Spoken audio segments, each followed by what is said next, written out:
I was hanging out with a friend in my Discord server, and she suggested that I severely judge you for your taste in Chainsaw Man women. Some of these will absolutely expose me, but this is the reality we must face, not alone, but together as a community. So, if this is something you enjoy, I challenge you to get this video to 1,000 likes, 50 new subscribers, and for you to not judge me even though I'm judging you.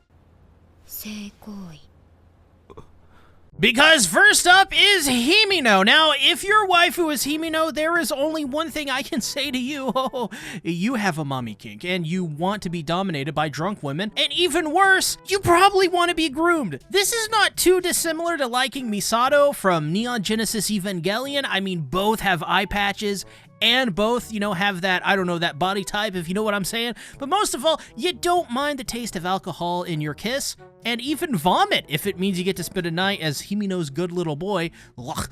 Either way, I don't blame you. I mean, that episode where she wears just her underwear, oh, good God almighty up in heaven. Oh, if you do exist. 目的はチェンソーの心臓だ。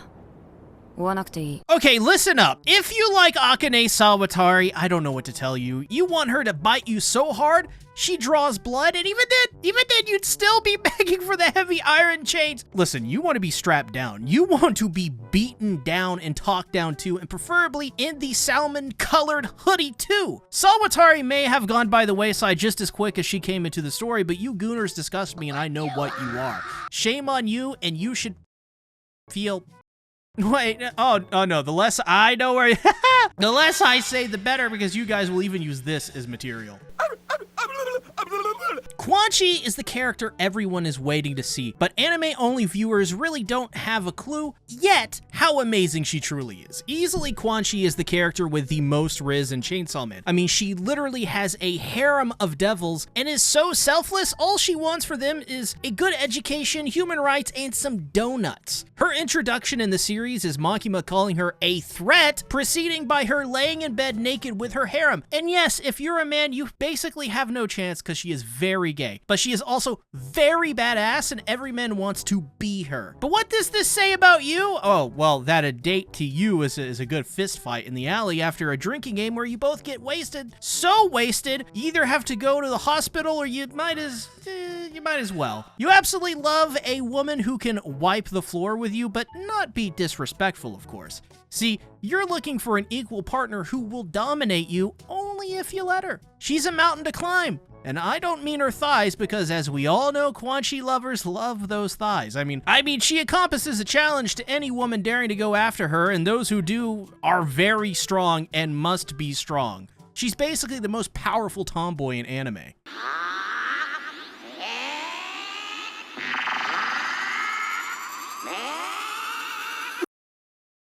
And speaking of Quanxi, might as well throw in Cosmo, because Cosmo may be one of Quanxi's harem members, but that won't stop you, because as we all know, Cosmo is the best one in the harem. I mean, she literally only says Halloween, and better yet, she has a good fashion sense. I mean, she has a basic outfit paired with brain ribbons and drooping dislocated eyeball. What's not to love? And sure, you may be thinking that'd be a little gross, but she also says Halloween a lot, like I said before, and is a huge Dragon Ball fan. So to you, it's like, she may be batshit insane and a little absent, but that's good enough for you because it's Cosmo and she's a cute girl with pink hair, with brain ribbons and drooping eyeball. That's enough for you. You're not that hard to please. You're a Cosmo fan. Okay, Kobeni. We gotta talk about Kobeni. She's the neurotic type that stumbles over her words and then proceeds to panic. She has an inner monologue that is constantly berating and playing in her head, making her doubt her own words even as she is speaking them. She's always clammy to the touch, light sweat, always, never looks you in the eye, likely would never say a word to you because she doesn't even live in reality. She lives in her head. But if you do push her into a corner, you better watch out, because when she is unleashed, she will go into autopilot and beat your ass before you can comprehend what happened. But she can be very cute, especially when wearing outfits and normal clothing. Her charm is her nervousness, and for the people who love her, you live for this type of woman. I mean, you would marry her and give her the life she never knew she even wanted. You might also have a hero complex and want to save her from herself, and that's okay because you genuinely love this woman and you actually want to fix her, even though you know you can't. My guess is you'd probably end up living on a farm away from everything with her, enjoying the simple life. but you'll always enjoy trying to help her out, listen to what she has to say, and encourage her to be more outgoing. Congratulations, hero! You saved the day and you saved Kobeni. Now here, take this hambubba. Kobe-chan, Kobe-chan, こっちおいで. Oh, and of course, we have the random Division 4 female member who has no name, or rather, that is her name. She's that random gay woman who basically dies the day after she's introduced in the story, but for some strange reason, Fujimoto was like, yeah, I'm gonna put my soul into this random character's art design and make her look like a main character. Even better is Mappa was like, hold my beer, Fujimoto, and they made another masterpiece. To the point that every time I watch season 1 of Chainsaw Man, I just gotta call her out. Now, what you may think about her, Division 4 female member, is the type of girl who you like if you really just want to, like, I don't know, hardcore make out all the time. You also probably get uncontrollably ooga booga and lose all sense of self, especially if you're also into women too. Which she totally is, and that totally means you got a chance, buddy. Basically, you're DTF for a good-looking woman with short hair who blends into the background a bit, but is also mega beautiful and pretty once you do finally get to notice her. You're a sucker for good looks, and you're just a sucker in general. And better yet, whenever you're getting down on yourself or feel like you're flailing, she'll be there to encourage you and pick you back up. Why? Because she's interested in you as well, my guy, girl. The best time to wear a striped sweater is all the time. You have a sweater kink! You want to spend your time in a cabin with a girl in a sweater. If anything, you may like the sweaters more than the girl at that point. You even took up a hobby recently where you knit sweaters. You yourself have grafted onto your skin sweater after sweater so you can become a sweater. You're basically Godric the Grafted, but with sweaters. Now besides that, you love big breasts. Sweaters and boobs, they go together like peanut butter and chocolate. Speaking of, you also love to bring women on cheap dates like fast food places where Kobeni would work. Of course, it's not because you are cheap yourself, but it's because you love the simplicity of life. Indulging in the small moments, celebrating holidays without gifts, but in a warm cabin out in the woods, watching your girl with massive jugs swaying around in her sweater. Now viewer, that may seem pretty harsh, but keep in mind, it's okay, wave your freak flag. This is Chainsaw Man after all, and Santa Claus has big boobs, and you simply you want that. You want to live in a cabin with your waifu celebrating sweaters and boobs, dancing the night away, celebrating in your shared happiness. In many ways, having Santa Claus as your waifu is a relative achievement. You should feel good about yourself, and you likely already do. You're basically a Mormon, but like the good Mormons who are going to heaven. Let's not confuse. I wouldn't be surprised if you maintain a small garden and feed cardinals and blue jays. Hell, you may in fact have a bee farm to keep them from going extinct. You hunt your own food. You're a good person, my guy. I like you. And I want Santa Claus fans to drop in the comments how many sweaters they've grafted onto their bodies. 私の名前、レゼ。君は? Okay, Reze. Some would say Reze is the absolute best girl in the entire series. I tend to agree in some ways. Reze is literally a manic pixie dream girl. 初めて。 But I like to call her the manic pixie boom girl because, you know, she's the bomb, girl.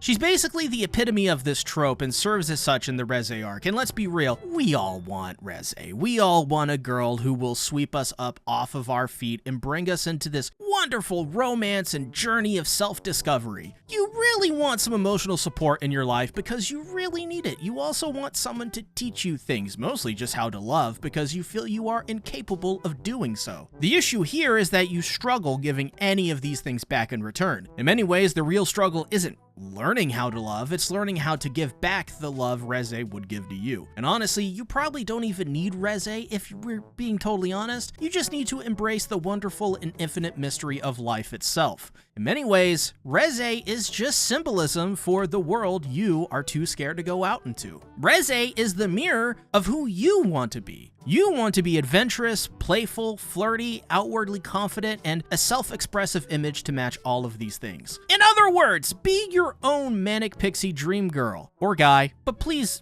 don't baby other people. Self-reliance is still important. But other than that, you really dig girls in aprons, like really dig girls in aprons. You also love girls who are smart, emotionally vulnerable, and hardworking. You love to be flirty and vice versa because it gives you a sense of elation, a rush you just can't get with any other girl. In other words, you love to play little games in the game of love, and that's pretty cool. because that's rad, and you're her little pog champ.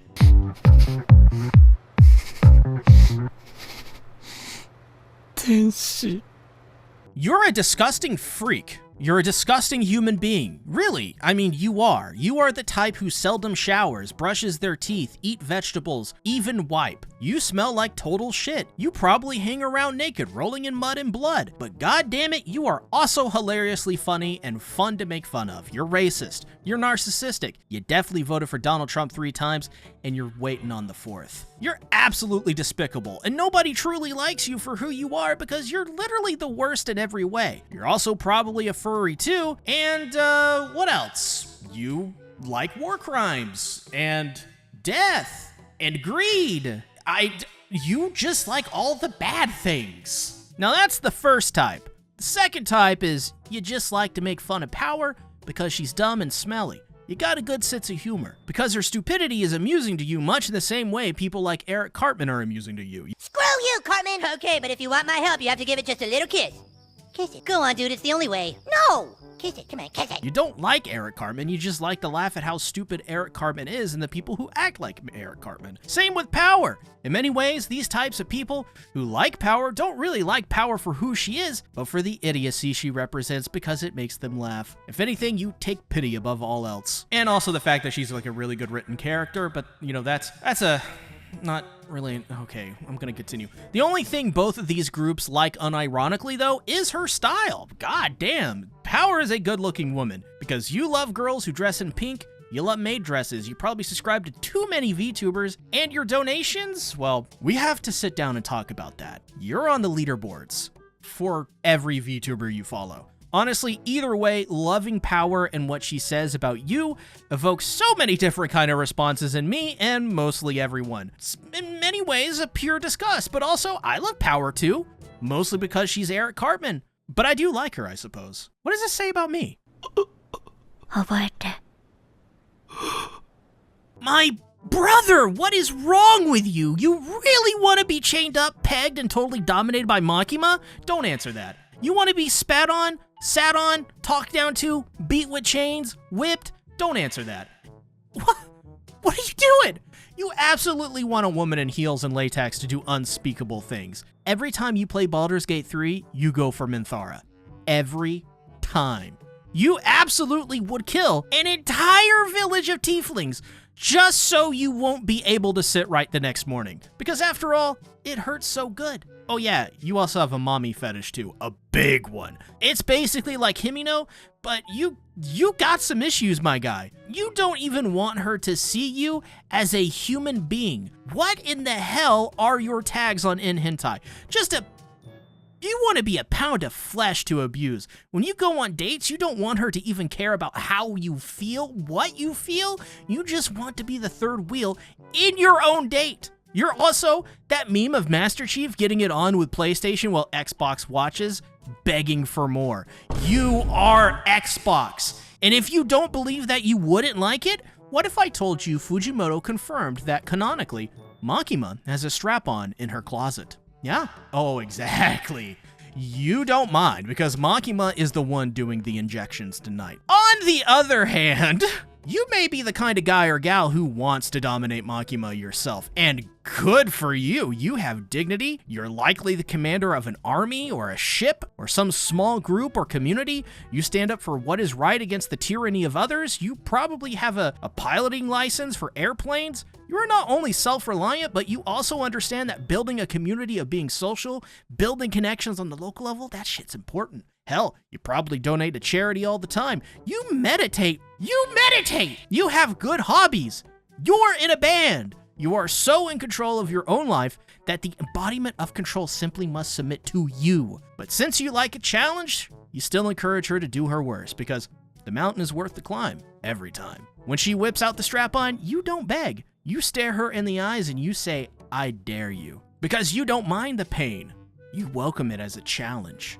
You buy her a second strap-on because you're all business, And so is she. I hope that got all of your waifus. If I missed any, please let me know, as I'm thinking of doing one for part 2 waifus as well. Hope this was a fun piece of content and it made you laugh. If you haven't, please do join my Discord community for more funnies. Watch my Centuria videos, please. And make it a great day or not, the choice is yours.